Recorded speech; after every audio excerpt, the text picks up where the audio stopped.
اشتاق على شونام كوكام كل كوبا بايولي بان بينالتي أتون تشيرتي كومام ديوس اشتاق على شونام كوكام كل كوبا بايولي بان بينالتي Aton Dioche comam Dios Abay ayikam kulan Uchele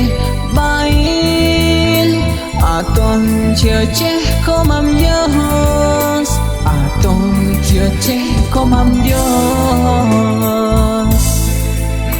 Ayet John kami Kawal ay talo kulan Tatol ayon ti Jinajahakon animahi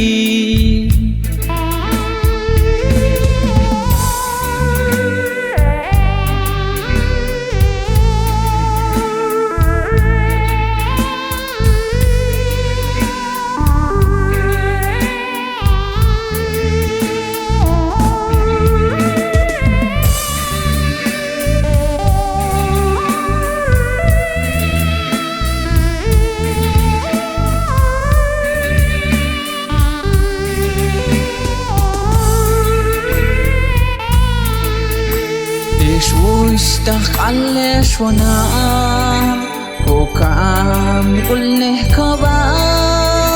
بايولي بان بينالتي أتون تشيوتشي كومام ديوس اشتاق على شونام كوكام كل كبا بايولي بان بينالتي Aton Dioche comam Dios